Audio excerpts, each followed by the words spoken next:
सबसे बड़ी खबर आपको बताएं, अंडरवर्ल्ड डॉन दाऊद इब्राहिम से जुड़ी हुई है। मीडिया रिपोर्ट्स के मुताबिक 1993 बम धमाके के मास्टरमाइंड और अंडरवर्ल्ड डॉन दाऊद इब्राहिम को पाकिस्तान के कराची में दिल का दौरा पड़ने की वजह से अस्पताल में भर्ती करा गया है, जिसके बाद उसकी हालत बेहद गंभीर बताई जा रही है।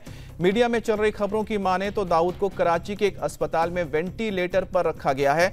कहा तो यह भी जा रहा है कि उसकी ब्रेन सर्जरी हुई थी जो नाकाम हुई है, जिसके बाद उसकी तबीयत काफी बिगड़ गई है और अब वो अपनी आखिरी सांसें गिन रहा है।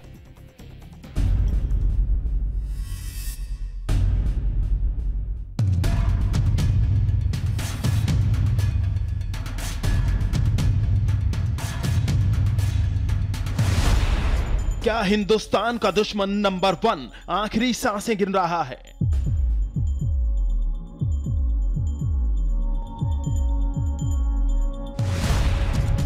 क्या अंडरवर्ल्ड डॉन की हालत गंभीर है?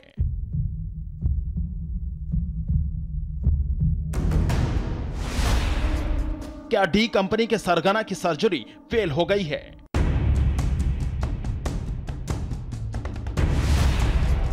क्या मृत्यु शैया पर है दाऊद इब्राहिम?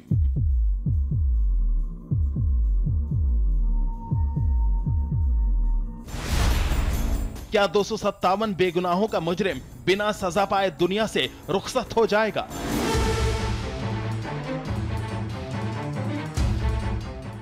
जी हां, देश के दुश्मन नंबर 1 और मुंबई सीरियल ब्लास्ट का गुनहगार दाऊद इब्राहिम के बारे में ऐसी ही खबरें आ रही हैं।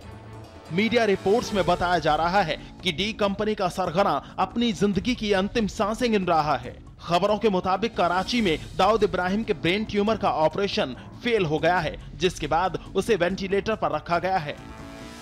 सूत्र बता रहे हैं कि करीब 20 दिन पहले दाऊद इब्राहिम को पैरालिसिस का अटैक आया था, जिससे दाऊद के शरीर के दाएं हिस्से ने पूरी तरह से काम करना बंद कर दिया था। पैरालिसिस अटैक के वक्त दाऊद कराची के अपने घर में ही था। कुछ मीडिया रिपोर्ट्स के मुताबिक दाऊद को कराची के कंबाइंड मिलिट्री हॉस्पिटल में भर्ती कराया गया है, जहां 22 अप्रैल को उसके ब्रेन ट्यूमर का ऑपरेशन हुआ। बताया यह भी जा रहा है कि पाकिस्तान के सबसे बड़े सर्जन ने दाऊद का ऑपरेशन किया था, लेकिन फिर भी ऑपरेशन कामयाब नहीं रहा। ऑपरेशन नाकाम होने के बाद उसे मशीनों के सहारे जिंदा रखा जा रहा है। कुछ खबरों में यह भी बताया जा रहा है कि दाऊद इब्राहिम को दिल का दौरा पड़ा है, उसकी हालत गंभीर है और उसे वेंटिलेटर पर रखा गया है। मीडिया रिपोर्ट्स में यह भी बताया जा रहा है कि दाऊद की नाजुक हालत की खबर मुंबई में उसके घर वालों को दे दी गई है, हालांकि इसकी पुष्टि कोई नहीं कर रहा है। दाऊद इब्राहिम 1993 में हुए मुंबई सीरियल ब्लास्ट का गुनहगार है। बम धमाकों के बाद दाऊद देश से फरार हो गया था। मुंबई सीरियल ब्लास्ट में 257 लोगों की मौत हुई थी और 700 से ज्यादा लोग घायल हुए थे। पाकिस्तान में वो आईएसआई और वहां की सेना की सरपरस्ती में रह रहा है और वहीं से अपनी डी कंपनी की सारी आपराधिक गतिविधियों को अंजाम देता है। दाऊद पाकिस्तान में बैठकर ही हत्या, फिरौती और ड्रग्स की तस्करी जैसी गतिविधियों को अंजाम देता है। अमेरिका ने भी उसे ग्लोबल टेररिस्ट की फहरिस्त में डाल रखा है। कहने को तो दाऊद पुलिस कांस्टेबल का बेटा है, लेकिन बावजूद इसके उसने गुनाहों के काले रास्ते पर चलने का फैसला किया और इस रास्ते पर चलते चलते वो इतना आगे निकल गया कि हिंदुस्तान का मोस्ट वांटेड बन गया। दाऊद ने आपराधिक जीवन की शुरुआत मुंबई के अंडरवर्ल्ड डॉन करीम लाला के गैंग से की, लेकिन धीरे धीरे उसने पूरे करीम लाला के गैंग पर कब्जा कर लिया। 1980 के दशक में तो पूरे मुंबई में उसका सिक्का चलने लगा।